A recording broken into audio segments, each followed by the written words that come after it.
Hello friends, welcome to GS exam centre. दोस्तों, आज के इस वीडियो में सरस्वती बीपीएससी के लिए और सीडीपीओ के लिए एडुटेरिया का तैयार किया गया पुस्तक का प्रैक्टिस सेट नंबर 3 को कवर करेंगे, जिसमें प्रश्न संख्या 1 से लेकर 50 तक होंगे। तो चलिए शुरू करते हैं। आज का पहला प्रश्न है, भारत के किस राज्य में रेलवे लाइन नहीं है? भारत के किस राज्य में रेलवे लाइन नहीं है? तो यहाँ पे राइट आंसर हो जाएगा ऑप्शन ए, उपयुक्त में से एक से अधिक, यानी कि पांचवा ऑप्शन यहाँ पे राइट आंसर हो जाएगा, क्योंकि भारत का कोई ऐसा राज्य नहीं है जहाँ पर रेलवे लाइन नहीं है। नेक्स्ट है क्वेश्चन नंबर 2, रात्रि में चमकने वाले पिंडों को किस नाम से जाना जाता है? रात्रि में चमकने वाले पिंडों को, तो राइट आंसर होगा ऑप्शन ए, रात्रि में जो चमकने वाले पिंड होते हैं उसको खगोलीय पिंड कहा जाता है। नेक्स्ट है क्वेश्चन नंबर 3, बरमूडा त्रिभुज कहाँ पे अवस्थित है? बरमूडा त्रिभुज, राइट आंसर होगा ऑप्शन ए, उत्तरी अटलांटिक महासागर में यह जो है बरमूडा ट्रायंगल स्थित है। यह ट्रायंगल जो है यह त्रिभुजाकार क्षेत्र जैसे कि फ्लोरिडा, प्यूर्टो रिको एवं बरमूडा नामक द्वीप के मध्य में स्थित है। इसका क्षेत्रफल जो है लगभग 1,40,000 वर्ग किलोमीटर में है।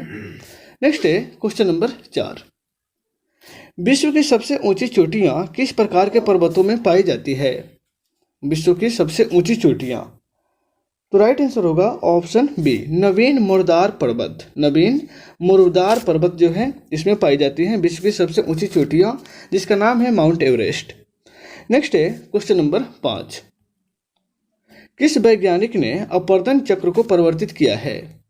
अपवर्तन चक्र के द्वारा, अपवर्तन चक्र को किस वैज्ञानिक के द्वारा परिवर्तित किया गया है? तो यहाँ पे राइट आंसर होगा ऑप्शन ए, वैज्ञानिक पेंक, यानी कि ऑप्शन ए इसका राइट आंसर हो जाएगा।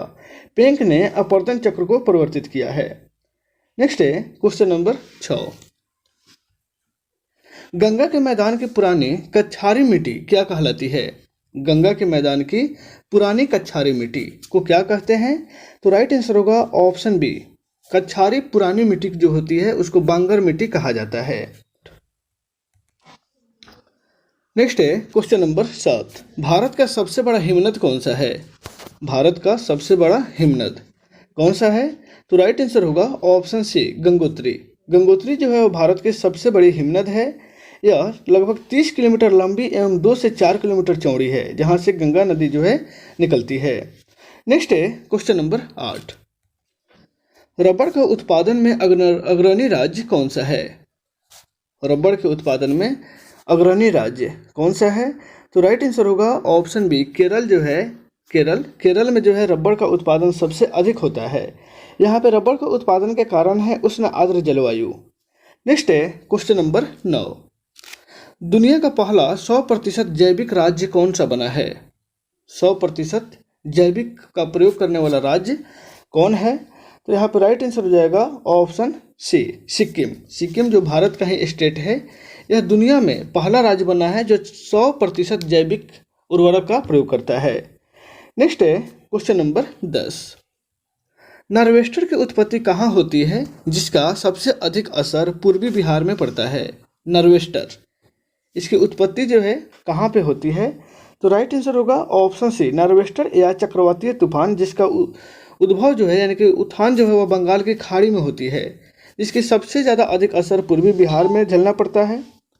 नेक्स्ट है क्वेश्चन नंबर 11, थॉर्नथवेट के जलवायु वर्गीकरण के अनुसार बिहार का अधिकांश भाग किस जलवायु क्षेत्र में आता है?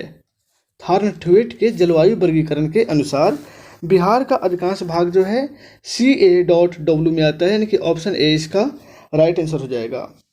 नेक्स्ट है क्वेश्चन नंबर 12, बिहार का मानसून अधिक प्रभावित होता है किस मानसून से? बिहार का मानसून सबसे अधिक किस मानसून के द्वारा प्रभावित होता है? तो यहाँ पे राइट आंसर होगा ऑप्शन बी, बिहार की मानसून जो है सबसे अधिक बंगाल की मानसून शाखा से प्रभावित होती है। ऑप्शन बी इसका राइट आंसर हो जाएगा, क्योंकि बंगाल की खाड़ी के निकट होने के कारण जो है राज्य की जलवायु पर यहाँ से उठने वाले चक्रवातों का विशेष प्रभाव पड़ता है। नेक्स्ट है क्वेश्चन नंबर 13, पूर्वी समर्पित मालभाड़ा गलियारे का परिचालन नियंत्रण केंद्र कहाँ स्थित है? पूर्वी समर्पित मालभाड़ा गलियारे का परिचालन केंद्र, राइट आंसर होगा ऑप्शन बी, प्रयागराज, जो कि उत्तर प्रदेश में स्थित है। प्रयागराज में जो है पूर्वी समर्पित मालभारा गलियारे का परिचालन केंद्र स्थित है। नेक्स्ट है क्वेश्चन नंबर 14। संकोच नदी कहाँ प्रवाहित होती है? संकोच नदी जो है वह कहाँ पे प्रवाहित होती है? राइट आंसर होगा ऑप्शन सी, पश्चिम बंगाल और असम में जो है संकोच नदी प्रवाहित होती है। यह नदी जो है भूटान से निकलकर ब्रह्मपुत्र नदी में बांग्लादेश असम बॉर्डर के निकट मिलती है। नेक्स्ट है क्वेश्चन नंबर 15। निम्नलिखित में से किस वन क्षेत्र एवं वहां पाए जाने वाले वृक्ष का मिलान सही सुमेलित नहीं है? आपको बताना है कि इसमें से किस वन क्षेत्र का एवं वहां पे पाए जाने वाला वृक्ष का मिलान सुमेलित नहीं है। तो यहाँ पे राइट आंसर हो जाएगा ऑप्शन ई, उपयुक्त में से एक से अधिक, क्योंकि दिए गए विकल्प में बी एवं डी जो है वह सही सुमेलित नहीं है। बी एवं डी यहाँ पे जो है राइट आंसर हो जाएगा बी और डी, क्योंकि मध्य भारत में जो है साल का पेड़ ज़्यादा उगता है और उच्च हिमालय के क्षेत्र में देवदार का पेड़ ज़्यादा उगती है। नेक्स्ट है क्वेश्चन नंबर 16। विश्व एवं भारत के संबंध में हरित क्रांति के पिता कौन है?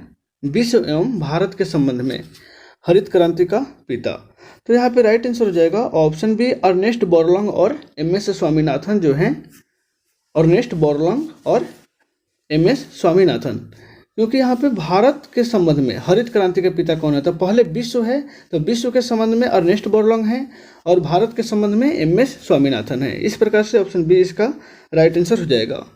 नेक्स्ट है क्वेश्चन नंबर 17। निम्न में से कौन सा मिलान सुमेलित यानी कि सही है? तो राइट आंसर हो जाएगा ऑप्शन ए, उपयुक्त में से एक से अधिक, यानी कि पांचवा ऑप्शन जो है सही है। क्योंकि यहाँ पे जो है ऑप्शन ए भी राइट आंसर हो जाएगा और ऑप्शन सी भी राइट आंसर हो जाएगा, क्योंकि खुदीराम बोस स्टेडियम जो मुजफ्फरपुर में है और मिथिलेश स्टेडियम यह पटना में स्थित है। बाकी राजेंद्र स्टेडियम जो है यह बिहार के छपरा जिला में स्थित है और इंदिरा गांधी स्टेडियम जो है यह पूर्णिया में स्थित है। नेक्स्ट है क्वेश्चन नंबर 18। विधान परिषद के कितने सदस्यों का अप्रत्यक्ष रूप से निर्वाचन होता है? विधान परिषद के कितने सदस्यों का अप्रत्यक्ष रूप से निर्वाचन होता है? तो राइट आंसर हो जाएगा ऑप्शन सी, कुल सदस्यों के 5/6 भाग सदस्य जो हैं उनका निर्वाचन अप्रत्यक्ष रूप से किया जाता है। नेक्स्ट है क्वेश्चन नंबर 19। सूची 1 को सूची 2 से सुमेलित करना है, यानी कि इसमें से आपको बताना है सूची 1 को सूची 2 से सुमेलित करके। तो यहाँ पे राइट आंसर हो जाएगा आपको ऑप्शन बी, यानी कि ए जो है वह उसका धन विधेयक जो है वह अनुच्छेद 110 के अंतर्गत आता है और यहाँ पे वार्षिक वित्तीय विवरण जो है वह अनुच्छेद 112 के अंतर्गत आता है। विनियोग विधेयक जो है अनुच्छेद 114 के अंतर्गत है और दोनों सदनों की संयुक्त बैठक अनुच्छेद 108 के अंतर्गत होती है। इस प्रकार से ऑप्शन बी इसका राइट आंसर हो जाएगा। नेक्स्ट है क्वेश्चन नंबर 20। भारतीय संविधान के किस अनुच्छेद में प्रावधान है कि राज्य के मुख्यमंत्री की नियुक्ति राज्यपाल करेगा? भारतीय संविधान के किस अनुच्छेद में यह प्रावधान किया गया है कि राज्य के मुख्यमंत्री की नियुक्ति जो है वह राज्यपाल के द्वारा किया जाएगा? तो यहाँ पे राइट आंसर हो जाएगा ऑप्शन ए, अनुच्छेद 164 में यह जो है प्रावधान किया गया है कि राज्य के जो मुख्यमंत्री होंगे उसकी नियुक्ति राज्यपाल के द्वारा किया जाएगा। नेक्स्ट है क्वेश्चन नंबर 21। स्वर्ण सिंह समिति का संबंध किससे है? स्वर्ण सिंह समिति का संबंध, तो राइट आंसर होगा ऑप्शन सी, मूल्य कर्तव्यों से जो है स्वर्ण सिंह समिति का संबंध है मूल्य कर्तव्यों से, जिसका विवरण जो है संविधान के भाग 4 के ए में दिया गया है। और यह जो है मूल्य कर्तव्यों को संविधान में संसद के द्वारा 42वें संविधान संशोधन 1976 के तहत इसको शामिल किया गया है, जिसमें कुल 11 मूल्य कर्तव्य हैं। नेक्स्ट है क्वेश्चन नंबर 22। निम्नलिखित में से किस संस्था को विघटित नहीं किया जा सकता है? इनमें से किस संस्था को विघटित नहीं किया जा सकता है? तो यहाँ पे राइट आंसर हो जाएगा ऑप्शन ए, उपयुक्त में से एक से अधिक, यानी कि पांचवा ऑप्शन, क्योंकि विधान परिषद और राज्यसभा दो संस्था ऐसे हैं जिसको विघटित नहीं किया जा सकता है और यह जो है अस्थायी संस्थान है। नेक्स्ट है क्वेश्चन नंबर 23। विधानसभा अध्यक्ष अपना त्यागपत्र किसको देता है? विधानसभा अध्यक्ष अपना त्यागपत्र किसको प्रदान करता है? तो विधानसभा अध्यक्ष जो है वह अपना त्यागपत्र विधानसभा के उपाध्यक्ष को देता है। यह अनुच्छेद 179 के ख में इसका वर्णन किया गया है। नेक्स्ट है क्वेश्चन नंबर 24। बिना विधानसभा के सदस्य निर्वाचित हुए कोई मंत्री अधिकतम कितने समय तक पद पर रह सकता है? तो यहाँ पे राइट आंसर हो जाएगा ऑप्शन बी, 6 माह तक। नेक्स्ट है क्वेश्चन नंबर 25। राज्य मंत्रिपरिषद सामूहिक रूप से किसके प्रति उत्तरदायी होते हैं? राज्य मंत्रिपरिषद सामूहिक रूप से किसके प्रति उत्तरदायी होते हैं? तो राइट आंसर हो जाएगा ऑप्शन ए, विधानसभा के प्रति। विधानसभा के प्रति जो है अनुच्छेद 164 के 2 के अनुसार राज्य के मंत्रिपरिषद जो होते हैं वह विधानसभा के प्रति उत्तरदायी होते हैं। नेक्स्ट है क्वेश्चन नंबर 26। इनमें से कौन भारतीय राज्य की प्रथम महिला मुख्यमंत्री बनी थी? भारतीय राज्य की प्रथम महिला मुख्यमंत्री कौन है? तो राइट आंसर हो जाएगा option A, Sucheta Kripalani.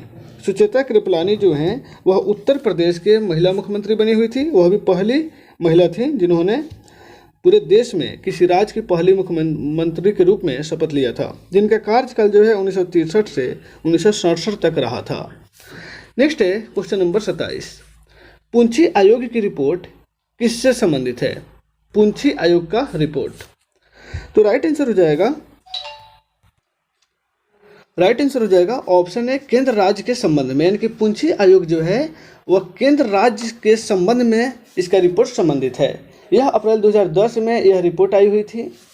Next है क्वेश्चन नंबर 28। श्रम को किस सूची के अंतर्गत रखा गया है? श्रम को किस सूची के अंतर्गत रखा गया है? तो यहाँ पे राइट आंसर हो जाएगा ऑप्शन सी, समवर्ती सूची के अंतर्गत श्रम को रखा गया है। नेक्स्ट है क्वेश्चन नंबर 29। ट्रेजरी बिल कितने दिनों के लिए जारी किया जाता है? ट्रेजरी बिल यह जो है कितने दिनों के लिए इसको जारी किया जाता है? तो राइट आंसर हो जाएगा ऑप्शन ए, इनमें से एक से अधिक, क्योंकि जो है ट्रेजरी बिल जो है यह भारत सरकार के द्वारा अल्पावधिक ऋण उपलब्ध कराने के लिए इसका प्रयोग किया जाता है। इसलिए यहाँ पे उपयुक्त में से कोई नहीं, यानी कि 5वां ऑप्शन इसका राइट आंसर हो जाएगा। नेक्स्ट है क्वेश्चन नंबर 23। अंतर्राष्ट्रीय निर्धनता रेखा प्रतिदिन कितना डॉलर से कम पर जीवन यापन करने पर निर्धारित किया गया है? अंतर्राष्ट्रीय निर्धनता रेखा।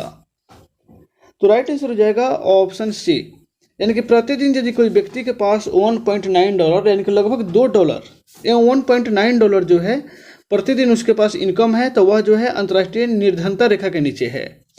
नेक्स्ट है क्वेश्चन नंबर 31। स्वामित्व योजना का संबंध निम्नलिखित में से किससे है? स्वामित्व योजना का संबंध। तो स्वामित्व योजना का संबंध जो है ग्रामीण क्षेत्रों में संपत्ति के स्वामित्वों के संपत्ति कार्ड जारी करना है, यानी कि ऑप्शन डी इसका राइट आंसर हो जाएगा।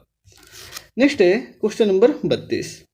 आर्थिक सर्वेक्षण 2020-21 के अनुसार भारत के सर्वाधिक प्रति व्यक्ति आय वाला राज्य या संघ शासित प्रदेशों का सही क्रम कौन सा है 2020-21 के अनुसार? तो राइट आंसर हो जाएगा ऑप्शन बी, गोवा, सिक्किम, दिल्ली। यानी कि सबसे पहले जो है गोवा होगा, उसके बाद सिक्किम है और दिल्ली है। सबसे ज़्यादा जो है आय वाला राज्य जो है वह गोवा है। नेक्स्ट है क्वेश्चन नंबर 33। कृषि जनगणना 2015-16 के अनुसार भारत में भू जोतों का औसत आकार कितना है? कृषि जनगणना 2015-16 के अनुसार तो भारत में जो है लगभग 2.66 एकड़ जो है औसत आकार है, यानी कि ऑप्शन बी इसका राइट आंसर हो जाएगा। नेक्स्ट है क्वेश्चन नंबर 34। वित्त आयोग के संदर्भ में निम्नलिखित में कौन सा कथन सही है? वित्त आयोग के संदर्भ में। तो राइट आंसर हो जाएगा ऑप्शन ए। इसमें जो है 1, 2, 3 यानी कि तीनों ऑप्शन सही है। इस प्रकार से इसमें 5वां ऑप्शन इसका राइट आंसर हो जाएगा, क्योंकि वित्त आयोग का प्रावधान संविधान के अनुच्छेद 280 में है, यह राइट है। संघ और राज्यों के बीच करों के शुद्ध आगमों का वितरण करता है, यह भी सही है। राज्य को सहमता अनुदान के लिए सिद्धांत का निर्माण करता है, यह भी सही है। नेक्स्ट है क्वेश्चन नंबर 35। नीली अर्थव्यवस्था का संबंध किससे है? नीली अर्थव्यवस्था का संबंध। तो राइट आंसर हो जाएगा ऑप्शन बी, समुद्री संसाधन से इसका संबंध है। नेक्स्ट है क्वेश्चन नंबर 36। भारत में कब तक औसत अनुमानित आयु 70 वर्ष करने का लक्ष्य रखा गया है? औसत अनुमानित आयु जो है 70 वर्ष करने का लक्ष्य है। तो भारत में 2025 तक जो है इसका औसत आयु जो है 70 वर्ष रखने का लक्ष्य रखा गया है। नेक्स्ट है क्वेश्चन नंबर 37। स्वच्छ भारत मिशन के तहत शौचालय निर्माण के लिए कितनी राशि ग्रामीण इलाकों में प्रोत्साहन के रूप में दी जाती है? स्वच्छ भारत मिशन के तहत शौचालय निर्माण के लिए तो राइट आंसर हो जाएगा ऑप्शन बी, 12,000 रुपये जो है राशि जो है ग्रामीण इलाकों में प्रोत्साहन के रूप में दी जाती है। नेक्स्ट है क्वेश्चन नंबर 38। जल जीवन मिशन के तहत कब तक हर घर में नल से जल पहुंचाने का लक्ष्य रखा गया है? तो जल जीवन मिशन हरियाली के तहत जो है हर घर में नल से जल पहुंचाने का लक्ष्य 2024 से 25 तक रखा गया है, यानी कि ऑप्शन बी इसका राइट आंसर हो जाएगा। नेक्स्ट है क्वेश्चन नंबर 39। 2019-20 में बिहार का सकल राज्य घरेलू उत्पाद वर्तमान मूल्य कितना है? 2019-20 के अनुसार जो है जीडीपी का वर्तमान मूल्य कितना है? तो वर्तमान मूल्य जो है वह है 6,11,804 करोड़, यानी कि ऑप्शन सी इसका राइट आंसर हो जाएगा। 6,11,804 करोड़ 2019-20 के अनुसार जीडीपी का वर्तमान मूल्य है, और राज्य लेवल पर यानी कि अपने बिहार का। नेक्स्ट है क्वेश्चन नंबर 40। बजट 2020-21 में लगभग कितने विद्यालयों को आदर्श विद्यालय के रूप में विकसित किए जाने की बात कही गई है? बजट 2020-21 में तो राइट आंसर हो जाएगा ऑप्शन सी, लगभग 15,000 विद्यालय को आदर्श विद्यालय घोषित करने की बात कही गई है। नेक्स्ट है क्वेश्चन नंबर 41। बजट 2020-21 में किस वर्ष तक ब्रॉडगेज रेलवे मार्ग का 100% विद्युतीकरण करने का लक्ष्य रखा गया है? 2020-21 के बजट में किस वर्ष तक? तो राइट आंसर होगा ऑप्शन बी, 2023 तक जो है सभी रेल मार्गों का, केवल ब्रॉडगेज वाले रेल मार्गों का विद्युतीकरण करने का लक्ष्य रखा गया है। नेक्स्ट है क्वेश्चन नंबर 42। महात्मा गांधी दक्षिण अफ्रीका से कब भारत लौटे थे? महात्मा गांधी ने दक्षिण अफ्रीका से अपनी पूर्ण यात्रा करके भारत कब आए थे? तो यहाँ पर राइट आंसर होगा ऑप्शन है 9 जनवरी 1915 को। नेक्स्ट है क्वेश्चन नंबर 43। प्रांतों में शासन व्यवस्था किस अधिनियम के तहत लागू किया गया था? प्रांतों में शासन व्यवस्था किस अधिनियम के तहत लागू किया गया था? तो भारत सरकार अधिनियम 1919 के तहत जो है इसको लागू किया गया था, और भारत सरकार अधिनियम 1935 के तहत इसको समाप्त भी कर दिया गया। नेक्स्ट है क्वेश्चन नंबर 44। द इंडियन मुसलमान्स नामक पुस्तक के लेखक कौन हैं? द इंडियन मुसलमान्स तो सर विलियम हंटर के द्वारा यह पुस्तक जो है 1871 में लिखी गई थी, यानी कि ऑप्शन सी इसका राइट आंसर हो जाएगा, सर विलियम हंटर। नेक्स्ट है क्वेश्चन नंबर 45। बिहार के गया में भारतीय राष्ट्रीय कांग्रेस के अधिवेशन के समय भारत का गवर्नर जनरल एवं वायसराय कौन था? बिहार के गया में भारतीय राष्ट्रीय कांग्रेस के अधिवेशन के समय तो राइट आंसर होगा ऑप्शन बी, उस समय जो है भारत का गवर्नर जनरल यानी कि वायसराय लॉर्ड रीडिंग था। बिहार के गया में यह अधिवेशन जो है 1922 ईस्वी में हुई थी, जिसकी अध्यक्षता चित्तरंजन दास के द्वारा किया गया था। नेक्स्ट है क्वेश्चन नंबर 46। साइमन कमीशन का भारत में क्यों विरोध हुआ था? साइमन कमीशन का भारत में क्यों विरोध हुआ था? क्योंकि राइट आंसर हो जाएगा ऑप्शन सी, क्योंकि इनमें से एक भी सदस्य जो है वो भारत के नहीं थे, इसलिए इनका विरोध किया गया था। और साइमन कमीशन कब आया था भारत में? तो 3 फरवरी 1928 को भारत में आया था। नेक्स्ट है क्वेश्चन नंबर 47। भारतीय संविधान के मसौदे को तैयार करने के लिए सर्वप्रथम किसकी अध्यक्षता में समिति बनाई गई थी? तो सर्वप्रथम जो है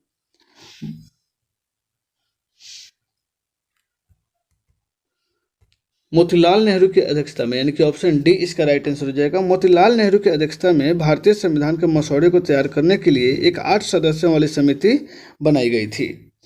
नेक्स्ट है क्वेश्चन नंबर 48। निम्नलिखित घटनाओं को सही क्रम में सजाना है, यानी कि सबसे पहले से लेकर सबसे बाद तक। तो यहाँ पे इस प्रकार से जो है दिए गए ऑप्शन के अनुसार ऑप्शन बी इसका राइट आंसर हो जाएगा, यानी कि सबसे पहले पूना पैक्ट हुआ था, उसके बाद सविनय अवज्ञा आंदोलन हुआ था, फिर प्रथम गोलमेज सम्मेलन हुआ था, उसके बाद गांधी इरविन समझौता हुआ था, और सबसे बाद में जो है आपको भगत सिंह की फांसी हुई, और फिर बटलर आयोग का गठन हुआ, यानी कि ऑप्शन बी यहाँ पे राइट आंसर हो जाएगा। बटलर आयोग का गठन 1927 में हुई थी। उसके बाद सविनय अवज्ञा आंदोलन जो है 6 अप्रैल 1930 को हुआ था। प्रथम गोलमेज सम्मेलन जनवरी 1931 में हुई थी, गांधी इरविन समझौता 5 मार्च 1931 को हुआ था। भगत सिंह की फांसी 23 मार्च 1931 को हुआ था और पूना पैक्ट जो है वह 1932 में हुई थी। नेक्स्ट है क्वेश्चन नंबर 49। अष्टप्रधान के बारे में निम्न में से क्या सत्य नहीं है? अष्टप्रधान के बारे में इनमें से कौन सा कथन गलत है? तो राइट आंसर होगा ऑप्शन डी, केवल 4 जो है वह गलत है। यानी कि यह 8 मंत्रियों की एक परिषद थी, यह सही है। मंत्रियों के कोई विशेष अधिकार नहीं था, यह भी सही है। मंत्रियों से परामर्श लेने के लिए शिवाजी बाध्य नहीं थे, यह भी सही है। अष्टप्रधान जो है वह शिवाजी के द्वारा स्थापित की गई थी। नेक्स्ट है क्वेश्चन नंबर 50। वर्ष 1933 में निम्नलिखित में से किसने कहा कि एक राजनीतिक नेता के रूप में महात्मा गांधी असफल रहे हैं? 1933 में यह कथन जो है किसके द्वारा कहा गया है? तो यहाँ पे राइट आंसर हो जाएगा ऑप्शन ए, उपयुक्त में से कोई नहीं। यानी कि ऑप्शन यहाँ पे ई 5वां ऑप्शन राइट आंसर हो जाएगा, क्योंकि सविनय अवज्ञा आंदोलन के पश्चात 1933 ईस्वी में सुभाष चंद्र बोस ने एवं विट्ठल भाई पटेल ने घोषणा की कि महात्मा गांधी जो हैं एक राजनीतिक नेता के रूप में असफल रहे थे। सुभाष चंद्र बोस और विट्ठल भाई पटेल, यानी कि 5वां ऑप्शन के अनुसार उपयुक्त में से एक से अधिक यहाँ पे राइट आंसर हो जाएगा। तो दोस्तों इस वीडियो में बस इतना ही, फिर मिलते हैं नेक्स्ट वीडियो में। Take care.